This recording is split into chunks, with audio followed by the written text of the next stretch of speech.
You've got your amp dialed in, you got your drive pedal, and your tone still sounds flat, two-dimensional, like a musical greeting card. You know, the kind that plays Viva la Vida by Coldplay with some glittery giraffe on the front that says life begins at 40.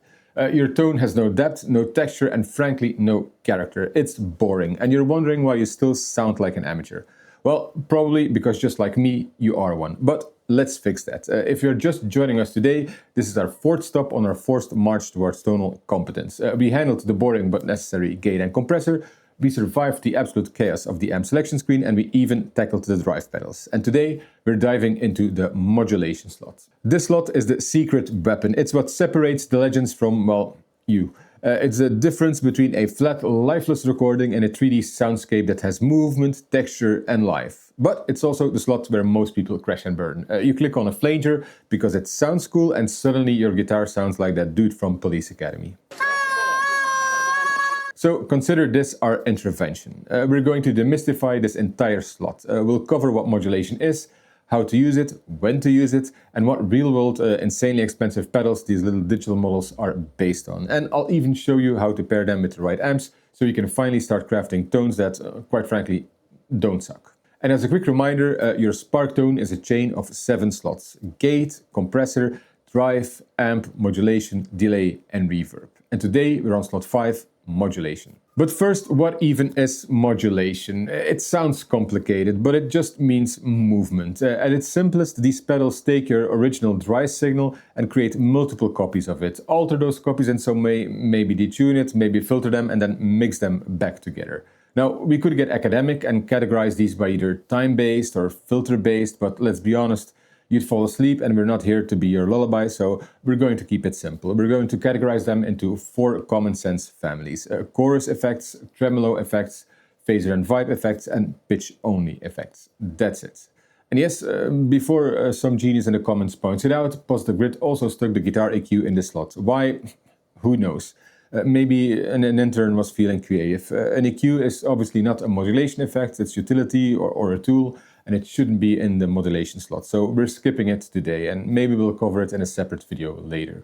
Let's start with the first family, chorus. It's a sound of faking it. It's a sound of one guitar trying to convince you it's an entire choir of guitars. And how does it work? Well, quite simple. It takes your signal, copies it, and makes those copies slightly, drunkenly out of tune and delays them by a fraction of a second, and then mixes it all back together.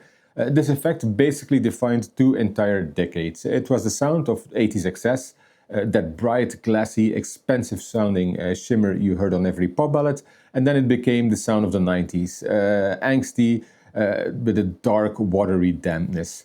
2 very different sounds from the same core effect. First up is the cloner. This is the Sparks take on the legendary Electro Harmonix small clone. This isn't that bright, glassy 80s sound, this is the other one. This is the sound of 90s angst. It's rich, liquid, and a chewy analog chorus. It's the definitive sound of grunge and alternative rock. And it's beautifully simple. You've got basically 2 controls, a rate knob which controls the speed of the wobble, turn it up and you get that faster, more warbling, almost seasick sound. Turn it down and you get that slow, gentle, watery sweep. Then you have the depth switch, which is just basically low or high. Low is your subtle, I'm just adding some texture setting. High is full on, yes, I'm using a chorus pedal setting. It's deeper and more pronounced and usually the one you need for that sound. Let's hear it.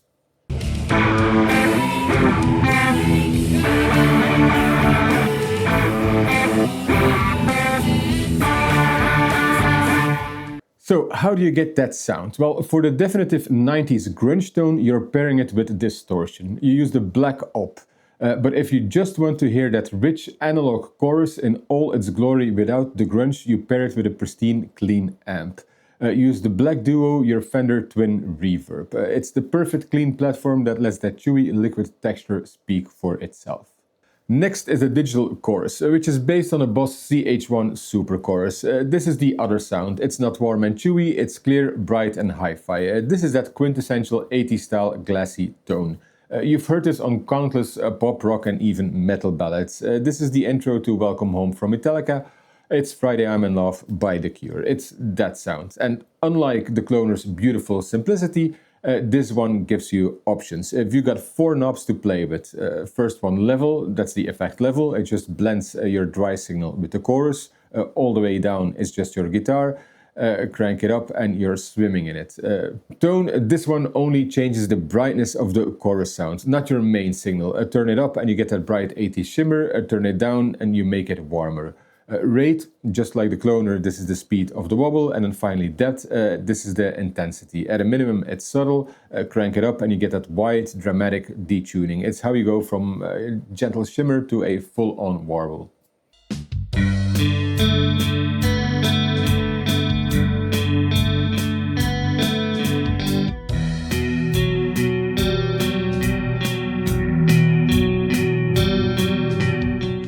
And how do you get it? Well, this one is priced for its clean sound. So don't use a drive pedal. You pair this with a silver 120, the Roland JC120 amp model. That amp has a built-in stereo chorus and this pedal is designed to replicate that exact pairing. The digital chorus into the silver 120 is the epitome of the 80s classy clean tone. Alright, that's chorus. Let's move on. Next family, tremolo. And tremolo is a rhythmic volume pulse. It's not pitch, it's level. Think of it as somebody methodically turning your volume knob up and down, over and over. It's a sound of old blues, surf rock and spaghetti westerns. And it's the type of pulse what matters. Is it a smooth, gentle sine wave, or is it a hard, percussive square chop? Let's start with the smooth one, tremolo, which is based on the Mad Professor Mellow Yellow. This is your smooth sine wave tremolo. It's not here to be an effect, it's here to be more of a vibe. It's subtle, it's amp-like, it's a vintage volume swell. This is the sound of blues, surf rock, country, and thousands of indie bands. Good examples are Nancy Sinatra's Bang Bang or Miserlou by Dick Dale.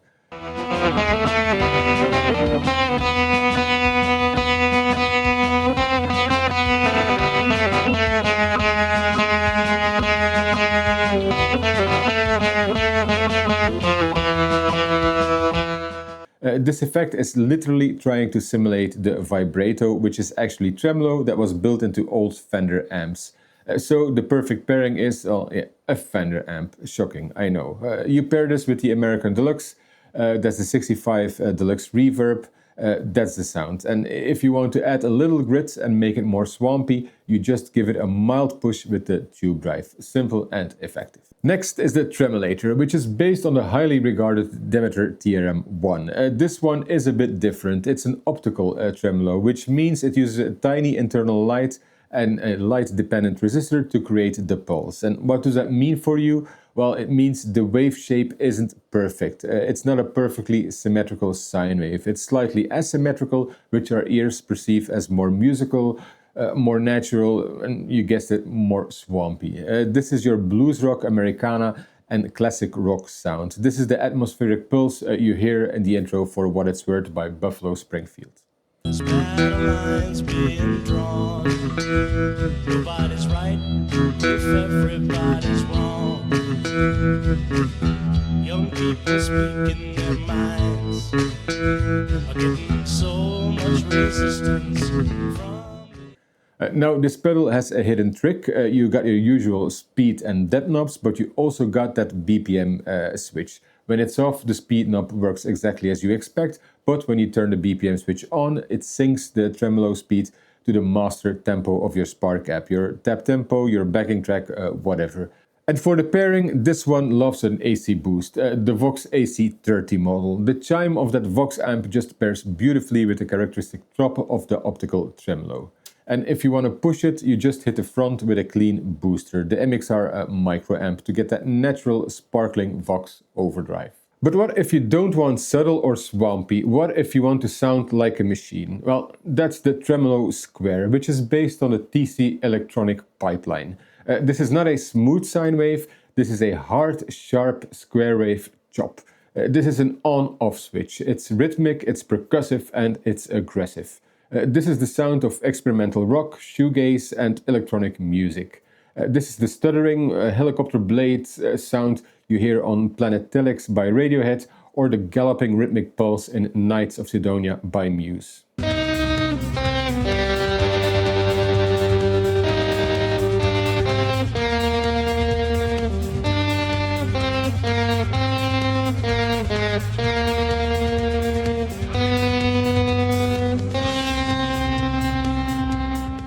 This is a very distinct effect and it needs to be clean to work. Any amp compression will smear the top and turn it to mud. So you need to pair this with the cleanest amp you've got, and that's the Silver 120, the Roland JC 120.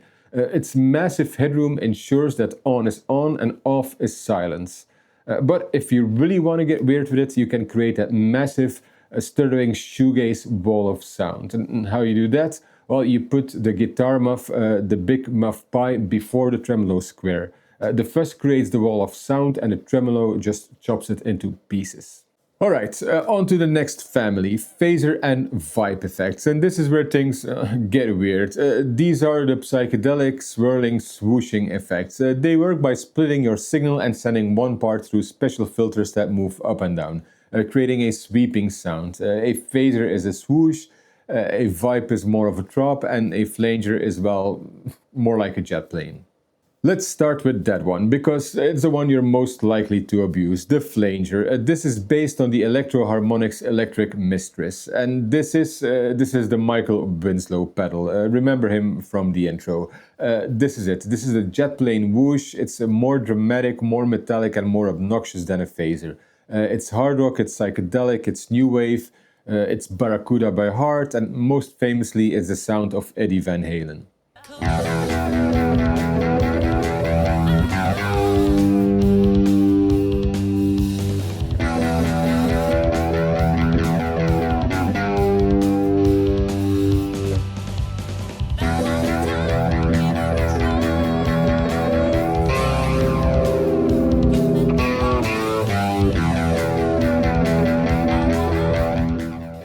It's an aggressive sound, and the controls are simple. A rate is the speed of the whoosh, and depth is the intensity, how dramatic and deep that jet plane sound gets.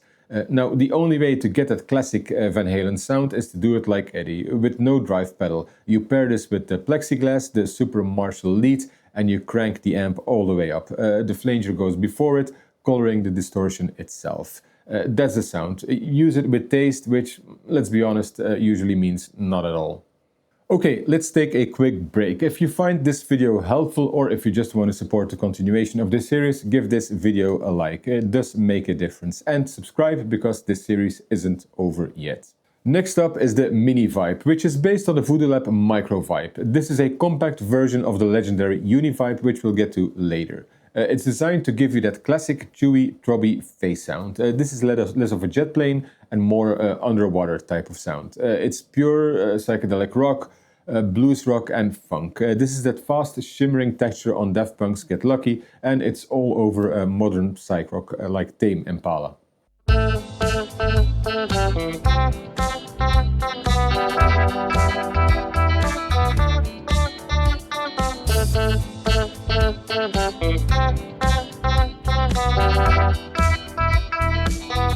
The controls are that simple. Speed controls the rate of the pulsing swirl, intensity controls the depth, also how strong or pronounced the effect is. This one is great for pairing with modern indie and psych pop sounds, so you're going to want to pair it with the AC Boost, the Vox AC30 for that chime.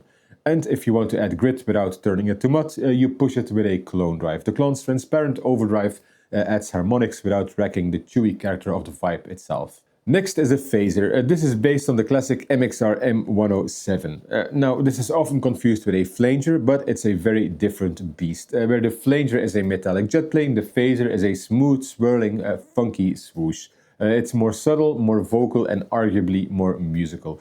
This is the sound for hard rock, funk, psychedelic rock, and again, the sound of Eddie Van Halen, but this time it's the iconic Ain't Talking About Love. And it's also for example, the dreamy swirling texture on Mayonnaise by the Smashing Pumpkins.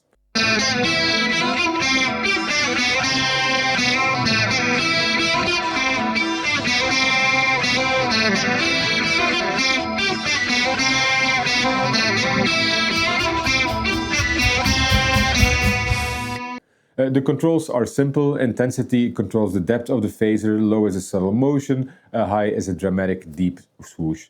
And speed controls the rate of the swoosh from a slow atmospheric sweep to a fast watery warble. And for the pairing, well, again, if you want that definitive Eddie Van Halen sound, you do it just like he did with the Flanger. No drive pedal, running this straight into a plexiglass, the Marshall Super Lead, and you let the amp natural gain do the work. The phaser just adds that swirling motion to the distortion. Alright, we had the mini vibe, which was the appetizer, and now for the main course, the vibe. This is the one, the original, the Shen E Uni vibe. This isn't just an effect, it's a definitive psychedelic effect. This is the sound of Woodstock. It's the sound of staring at a lava lamp for 6 hours. It's a complex, throbby, chewy, hybrid phaser and chorus. This is the sound of psychedelic rock, blues rock. It's the sound of Jimi Hendrix on Hey Joe. It's the sound of David Gilmour making Breathe Float. This isn't the pedal, it's a piece of history.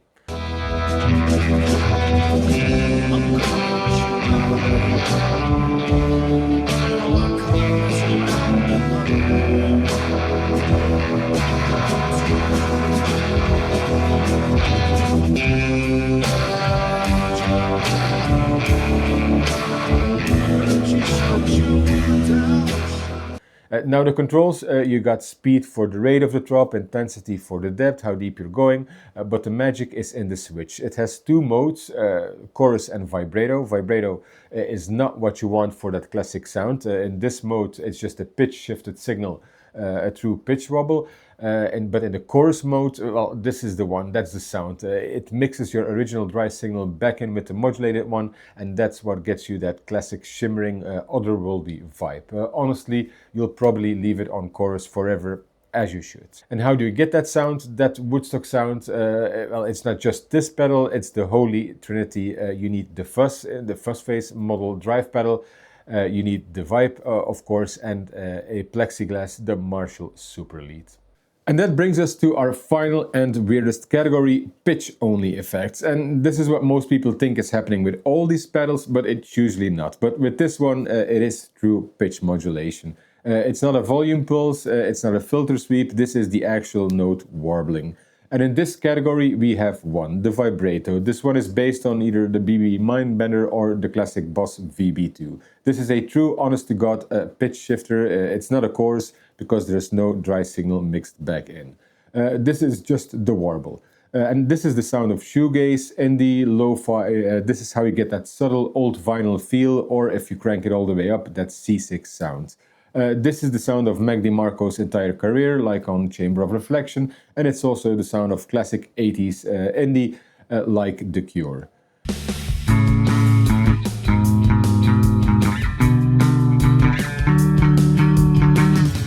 It's a very simple pedal. Speed controls how fast the pitch warbles, that controls how much of it warbles, from a subtle out-of-tune tape machine sound to full-on, I think I'm gonna be sick sound. And because this is a lo-fi effect, you want to pair it with a clean canvas to hear it clearly. No drive. You pair this with the Black Duo Defender Twin Reverb model. Its massive, pristine sound is the perfect platform for this effect. And that's the entire modulation slot demystified. As you can see, it's not just a collection of weird noises, it's a toolbox for adding dimension, texture and movement. This is the 3D in your tone. In the next video, we're diving into the echo chamber, we're tackling delay. And if you think this was complicated, just wait. You'll want to be here for that. See you then.